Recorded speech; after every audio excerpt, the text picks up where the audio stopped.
Hello എല്ലാ കൂട്ടുകാർക്കും നമ്മുടെ പുതിയൊരു വീഡിയോയിലേക്ക് സ്വാഗതം കേട്ടോ. അപ്പോൾ ഞാനിപ്പോൾ ഉള്ളത് കോടൂരാണ്, എൻ്റെ വീട്ടിലാണ് കേട്ടോ. അപ്പോൾ അവിടെ അടുത്ത് തന്നെ ഒരു അമ്പലമുണ്ട്, പുതിയതായിട്ട് തുടങ്ങുകയാണ് കേട്ടോ. അപ്പോൾ അതിൻ്റെ പ്രതിഷ്ഠയാണെന്ന്. അമ്പലം ഏതാണെന്ന് ചോദിച്ചാൽ മുളശ്ശേരി ശ്രീ അയ്യപ്പൻ ക്ഷേത്രമാണ് കേട്ടോ.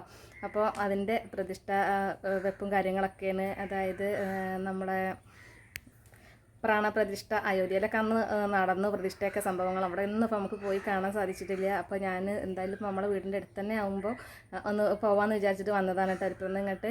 അപ്പോൾ ഒന്ന് പോയാലോ. അപ്പോൾ അതിൻ്റെ ചെറിയ ചെറിയ വിശേഷങ്ങളും കാഴ്ചകളും ഒക്കെ ഞാൻ പോയി നോക്കട്ടെ. അവിടെ ക്യാമറ അലൗഡ് ആണോ എന്ന് അറിയില്ല. പറ്റുകയാണെന്നുണ്ടെങ്കിൽ ഞാൻ വീഡിയോ എടുക്കും. അപ്പോൾ കൂട്ടുകാർ വീഡിയോ ഒക്കെ ഒന്ന് കാണുക, ഇഷ്ടമാവുകയാണെന്നുണ്ടെങ്കിൽ ഒന്ന് ലൈക്ക് ചെയ്യുക കേട്ടോ. അപ്പോൾ ഒന്ന് പോയി വെക്കാം. അപ്പോൾ ഇതാണ് കേട്ടോ ഞാൻ പോകാൻ നിന്നിരുന്ന അമ്പലം. അപ്പോൾ ഇതാണ്ടോ ഇതിൻ്റെ പ്രതിഷ്ഠകളൊക്കെ സമയത്ത് ആ മുഹൂർത്തത്തിൽ തന്നെ പ്രതിഷ്ഠിക്കുകയാണ് കേട്ടോ. അപ്പോൾ അതിൻ്റെതായിട്ടുള്ള ഭക്തജനങ്ങളൊക്കെ നോക്കി നിൽക്കുകയാണ്, അല്ലെങ്കിൽ ഭക്തസാന്ദ്രമായ ഒരു അന്തരീക്ഷത്തിൽ എല്ലാവരും തൊഴുതും പിടിച്ച് നിൽക്കുകയാണ് കേട്ടോ ചെയ്യുന്നത്. ആ സമയത്ത് ഞാൻ കാണുകയൊക്കെ ചെയ്ത് വിഗ്രഹങ്ങൾ ഉള്ളിലേക്ക് കൊണ്ടുപോകുന്നതൊക്കെ. പക്ഷേ ആ സമയത്ത് നമ്മളൊന്നും ഫോൺ ഉപയോഗിച്ചിട്ടുണ്ടായിരുന്നു കേട്ടോ. അതുകൊണ്ട് എനിക്ക് ആ വീഡിയോ ഒന്നും കിട്ടിയിട്ടില്ല. പിന്നെ ക്യാമറാമാനൊക്കെ ഉണ്ടായിരുന്നു, അവരൊന്നും പിന്നെ ഞാൻ സന്ദർശിച്ചതും ചോദിച്ചതും ഇല്ല. അതുകൊണ്ട് നമ്മൾ വീഡിയോയിൽ ഇന്ന് ആ കൊണ്ടുപോകുന്ന രൂപങ്ങളൊന്നും കിട്ടിയിട്ടുണ്ടായിരുന്നില്ല കേട്ടോ. അപ്പോൾ പിന്നെ ഇതാണ് കേട്ടോ നമ്മളെ അമ്പലം. ഈ അമ്പലത്തിനെ കുറിച്ച് പറയുകയാണെന്നുണ്ടെങ്കിൽ 1000 വർഷങ്ങൾക്ക് മുമ്പ് തന്നെ ഉള്ള അമ്പലമായിരുന്നു ഇത്. പക്ഷേ അതാകെ നാശമായി കിടന്ന് പിന്നെ ഈ ഒരു അമ്പലം അവിടെ ഉള്ളത് കാര്യം തന്നെ നമുക്ക് ആകെ കാടൊക്കെ പിടിച്ചിട്ട് കിടക്കുകയായിരുന്നു. പിന്നെ ഇപ്പോൾ 2 വർഷങ്ങൾക്ക് മുമ്പ് ഇതിനെ പറ്റിയിട്ട് ഒരു പ്രശ്നം വെപ്പും കാര്യങ്ങളൊക്കെ ഉണ്ടായപ്പോൾ ഇവിടെ ഒരു അമ്പലം പണിയാന്നുള്ളത് തീരുമാനിക്കുകയുണ്ടായി. അപ്പോൾ പിന്നെ അവിടെ ചെറിയൊരു പ്രതിഷ്ഠ എന്ന് പറയാൻ പറ്റില്ല, ചെറിയൊരു രൂപം ഉണ്ടായിരുന്നു. അപ്പോൾ അതൊക്കെ ഒന്ന് മാറ്റിയിട്ട് നല്ല ഭഗവാനെ അതിൻ്റെ ഉള്ളിൽ വെച്ച് ഇപ്പോൾ പൂജയും കാര്യങ്ങളൊക്കെ തുടങ്ങിയിട്ടുണ്ട്. നല്ലൊരു അടിപൊളി അമ്പലമായിട്ട് 2 വർഷം കൊണ്ടാണ് അമ്പലവും അതിൻ്റെ അനുബന്ധപ്പെട്ട കെട്ടിടങ്ങളൊക്കെ പണി തീർത്തിട്ടുണ്ടായിരുന്നത്. അപ്പോൾ ഈ അമ്പലത്തിലെ പ്രതിഷ്ഠ അയ്യപ്പസ്വാമിയാണ്. അയ്യപ്പസ്വാമീൻ്റെ ഒരു ഭാഗത്ത് ഭാര്യയും ഒരു ഭാഗത്ത് മകനും ഉള്ള ഒരു വിശ്വാസത്തിലാണ് ഈ അമ്പലം പണി കഴിപ്പിച്ചിട്ടുള്ളത്. മാത്രമല്ല ഇവിടെ ദർശിക്കുന്നത് അല്ലെങ്കിൽ തൊഴുന്നത് വിവാഹം കഴിയാത്തവർക്ക് വിവാഹം ശരിയാവാനും, പിന്നെ മക്കളില്ലാത്തവർക്ക് മക്കളുണ്ടാവാനും, പിന്നെ ദാമ്പത്യ പ്രശ്നത്തിന് പരിഹാരത്തിന് നമ്മളിവിടെ ദർശിക്കുന്നത് നല്ലതാണെന്നാണ് കേട്ടോ പറയുന്നത്. പിന്നെ ഇന്നേ ദിവസം തന്നെ നമുക്കിവിടെ വേറൊരു പരിപാടിയും കൂടി ഉണ്ടായിരുന്നു. ഇതിനോടനുബന്ധപ്പെട്ട പ്രവർത്തനം തന്നെയായിരുന്നു പുനർജനി ചാരിറ്റബിൾ ട്രസ്റ്റിൻ്റെ ജീവകാരുണ്യ പ്രവർത്തനങ്ങളുടെ ഉദ്ഘാടനവും കാര്യങ്ങളൊക്കെ ആയിട്ടുള്ള പരിപാടിയും കൂടി ഇന്നുണ്ടായിരുന്നു കേട്ടോ. അപ്പോൾ ഇതിൻ്റെ മുഖ്യാതിഥി എന്ന് ഉണ്ടായിരുന്നത് നമ്മളെ സയ്യിദ് ബഷീർ അലി ശിഹാബ് തങ്ങൾ ഉണ്ടായിരുന്നു. പിന്നെ ഉദ്ഘാടനത്തിന് നമ്മളെ മലപ്പുറം MLA ഉബൈദുള്ള അവരും ഉണ്ടായിരുന്നു കേട്ടോ. പിന്നെ നമ്മൾ കോടൂർ പഞ്ചായത്തിൽ ആദ്യമായിട്ട് സിവിൽ സർവീസ് എക്സാമിൽ റാങ്ക് നേടിയിട്ടുണ്ടായിരുന്ന ഫാത്തിമ ഷിംനയ്ക്ക് ഉപഹാര സമർപ്പണവും ആയിട്ട് അങ്ങനെ ഉണ്ടായിരുന്നു കേട്ടോ. അപ്പോൾ നല്ലൊരു പരിപാടിയായിരുന്നു. നല്ല ജാതി മത ഭേദമന്യേ നടത്തിയിട്ടുണ്ടായിരുന്ന നല്ലൊരു ഗംഭീര പരിപാടി തന്നെയായിരുന്നു കേട്ടോ. അപ്പോൾ LP സ്കൂളിൽ പഠിക്കുന്ന കാലം വരെയൊക്കെ ഏകദേശം സ്കൂൾ വിട്ട് വന്നാൽ കുളിപ്പിക്കുന്നതും വസ്ത്രം മാറാൻ വേണ്ടി സഹായിക്കുകയും ഒക്കെ ചെയ്തിരുന്നത് നിങ്ങളെപ്പോലെയുള്ള ഒരു അമ്മയായിരുന്നു എന്നത് ഓർക്കുകയാണ് ഈ സദസ്സിൽ. എൻ്റെ വീടിൻ്റെ അടുത്തുള്ള കോതമ്മ എന്ന അമ്മ സ്കൂൾ വിട്ട് വരുമ്പോൾ അവരെന്നെ വിളിക്കാറുള്ളത് ചെറിയത്.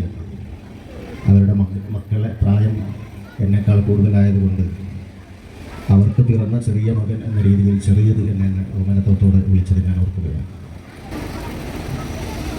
നവീകരണ കലശവും പുനഃപ്രതിഷ്ഠയും നാഗപ്രതിഷ്ഠയും മെയ് 15 മുതൽ ഇവിടെ നടന്നു വരികയും ഇന്നതിൻ്റെ സമാപനത്തിൻ്റെ ഭാഗമായുള്ള സാംസ്കാരിക സമ്മേളനമാണ് ഇപ്പോൾ നടന്നുകൊണ്ടിരിക്കുന്നത്.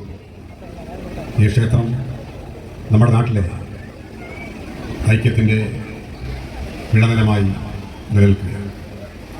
ഈ ക്ഷേത്രത്തിൻ്റെ ഈ പ്രതിഷ്ഠാ പരിപാടി പങ്കെടുക്കുന്നതിന് വേണ്ടി ക്ഷേത്ര ഭാരവാഹികളൊക്കെ എന്നെ ക്ഷണിച്ചിരുന്നെങ്കിൽ പോലും നിരന്തരമായി അതിനേക്കാളേറെ ഈ പരിപാടിയിൽ പങ്കെടുക്കുന്നതിന് വേണ്ടി എത്തണം എന്ന് ആവശ്യപ്പെട്ടത് ഇവിടുത്തെ പള്ളി കമ്മിറ്റിയുടെ ഭാരവാഹികൾ കൂടിയായിരുന്നു എന്നതാണ് ഇതിൻ്റെ ഏറ്റവും വലിയ പ്രത്യേകതയാണ് ഞാൻ കാണുന്നത്.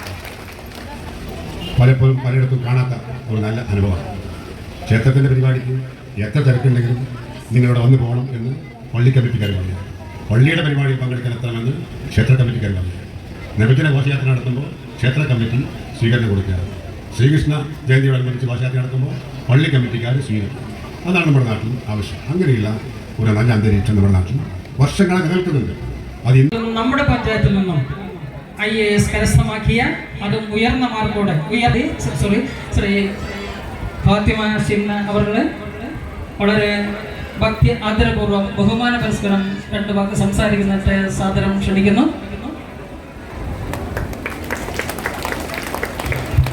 എഞ്ചിനീയറിംഗ് ബിരുദത്തിന് ശേഷം കൂടിയാണ് IAS കിട്ടുന്നത്. രണ്ടും ഒരേപോലെ സമ്മാനമാടിയ ശ്രീ ഫാത്തിമ ഷിംന അവരുടെ സ്വാഗതം. ആദ്യം തന്നെ ഇങ്ങനെ ഒരു പൊതുക്ഷേത്രത്തിന്റെ ഉദ്ഘാടനത്തിന്റെ ഭാഗമായി ഇങ്ങനെ ഒരു പ്രോഗ്രാം അറേഞ്ച് ചെയ്തതിന്റെ സംഘാടകർക്കും ഇവിടെ വന്നെത്തിയ വിശിഷ്ടാതിഥികൾ, പുനർജനി ചാരിറ്റബിൾ ട്രസ്റ്റ് അംഗങ്ങൾ, ബാക്കി കൂടിയ നാട്ടുകാർ എല്ലാവർക്കും എൻ്റെ നമസ്കാരം. എൻ്റെ പേര് ഫാത്തിമ ഷിംന പറവർ. ഇത്തവണത്തെ സിവിൽ സർവീസ് പരീക്ഷയിൽ എനിക്ക് 317ാം റാങ്കാണ് നേടാൻ സാധിച്ചത്. ഞാൻ ഒരുപാട് കാലമായി ഇങ്ങനെ ഒരു നാട്ടിലൊരു പ്രോഗ്രാമിന് വന്നിട്ട്, പലപ്പോഴും ഞാൻ എഞ്ചിനീയറിംഗ് തിരുവനന്തപുരത്തായിരുന്നു. അത് കഴിഞ്ഞിട്ട് എൻ്റെ കോച്ചിങ്ങും അവിടെയാണ്. അപ്പോൾ നമ്മുടെ നാടിൻ്റെ സ്നേഹവും ഇതൊക്കെ ഡയറക്റ്റ്ലി കാണാനുള്ള ഒരു അവസരം കൂടിയായിട്ടാണ് ഞാനിത് കാണുന്നത്. പലപ്പോഴും ജാതിക്കും മതത്തിനും ഒക്കെ അതീതമായിട്ട് സ്നേഹം, അനുകമ്പ അല്ലെങ്കിൽ സൗഹാർദ്ദം എങ്ങനെയാണ് നമ്മളുടെ ഇടയിൽ നിലനിൽക്കുന്നത് എന്നുള്ളത് ഒരു പ്രത്യേകതയാണ്. പലപ്പോഴും നമുക്ക് കേരളം വിട്ടാൽ പലയിടത്തും ഇത് കാണാൻ സാധിക്കുന്നില്ല.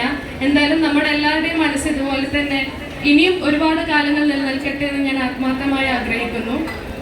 സിവിൽ സർവീസ് റാങ്ക് നേടിയിട്ടാണ് ഞാൻ ഇവിടെ നിൽക്കുന്നത്. അതുകൊണ്ട് അതിനെപ്പറ്റി കൂടെ ഞാൻ കുറച്ച് പറയാം. ഞാൻ ആലോചിക്കുന്നുണ്ടായി എന്തുകൊണ്ടാണ് നമുക്ക് ഒരുപാട് റാങ്കുകളൊന്നും കിട്ടാത്തത് എന്നുള്ളത്. കേരളത്തിലാണെങ്കിൽ കുറച്ച് പേർക്കേ കിട്ടിയിട്ടുള്ളൂ. മലപ്പുറത്തിലാണെങ്കിൽ നമുക്ക് കയ്യിൽ എണ്ണയാൽ ഒതുങ്ങുന്ന ആളുകൾക്കേ ഉള്ളൂ. കോടൂരിൽ ഇതുവരെ ആർക്കും കിട്ടിയിട്ടില്ല എന്ന് പറഞ്ഞു. എന്തുകൊണ്ടായിരിക്കും എന്ന് ഞാൻ ആലോചിച്ചു. ആദ്യം തന്നെ എനിക്ക് തോന്നുന്നു ഈ എക്സാമിൻ്റെ ഒരു കോമ്പറ്റീഷൻ ഉണ്ട്. ഓരോ വർഷവും 13-14 ലക്ഷം പേര് പരീക്ഷ എഴുതുന്നു. അതിൽ 1000 പേര് മാത്രം കയറുന്ന ഒരു പരീക്ഷയാണ്. അതായത് 100 പേരിൽ 0.1 ആൾ മാത്രം കയറാൻ സാധ്യതയുള്ള ഒരു പരീക്ഷയാണെന്നുള്ളതാണ്. രണ്ടാമത്തത്, നമ്മൾ പലപ്പോഴും നമ്മുടെ സ്വപ്നങ്ങൾക്ക് അതിര് വെക്കുന്നുണ്ടോ എന്ന് തോന്നുന്നു. സിവിൽ സർവീസ് എന്ന് പറയുന്നത് ഭയങ്കര തലയുള്ളവർക്കുള്ളതാണ്, അല്ലെങ്കിൽ ഭയങ്കര ബുദ്ധിയുള്ളവർക്കുള്ളതാണെന്നുള്ളൊരു തെറ്റിദ്ധാരണ നമുക്കിടയിലുണ്ട്. അതിന് അങ്ങനെയല്ല എന്നുള്ള. അപ്പോഴേക്കും ഇന്ന് ഉച്ചയായിട്ടുണ്ടായിരുന്നു കേട്ടോ. അപ്പോൾ ഉച്ചയായപ്പോൾ ഇതാക്കണം നല്ല ഗംഭീര സദ്യ ഉണ്ട്. ഒരു സമൂഹ സദ്യ തന്നെ ഉണ്ടായിരുന്നു. ഇഷ്ടം പോലെ ആൾക്കാരുണ്ടായിരുന്നു കേട്ടോ. നല്ല അടിപൊളി സദ്യയായിരുന്നു. അപ്പോൾ ഞാനിങ്ങനെ ഒരു ചെറിയൊരു വീഡിയോ എടുത്തതാണ് കേട്ടോ. പിന്നെ വാഴയിലൊക്കെ വിരിച്ചിട്ട് എല്ലാ വിഭവങ്ങളോടും കൂടിയിട്ടുണ്ടായിരുന്ന അടിപൊളി സദ്യ. പായസം, അടയായിരുന്നു, ചോറ്, സാമ്പാർ ഒക്കെ കൂട്ടിയിട്ട് നല്ലൊരു പിടുത്തം പിടിച്ചതിന് ശേഷം പിന്നെ അവിടെ നിന്ന് വിടുകയാണ് കേട്ടോ. പിന്നെ നമുക്ക് വൈകുന്നേരം ഈ സമാപന സമ്മേളനത്തോടനുബന്ധിച്ചൊരു ഘോഷയാത്രയൊക്കെ ഉണ്ടായിരുന്നു. അപ്പോൾ ആ ഘോഷയാത്രേൻ്റെ ചെറിയൊരു ഭാഗം കൂടി നിങ്ങൾ കണ്ടോളിട്ടോ. അപ്പോൾ ഇന്നത്തെ വീഡിയോ ഇത്രയൊക്കെ തന്നെ ഉള്ളൂ കേട്ടോ. അപ്പോൾ ഇന്നത്തെ വീഡിയോ കൂട്ടുകാർക്ക് ഇഷ്ടമാവുകയാണെന്നുണ്ടെങ്കിൽ ഒന്ന് ലൈക്ക് ചെയ്യുക, സബ്സ്ക്രൈബ് ചെയ്യുക. എന്നാൽ പിന്നെ മറ്റൊരു ദിവസം മറ്റൊരു വീഡിയോ ആയിട്ട് വരുന്നത് വരെ ബൈ.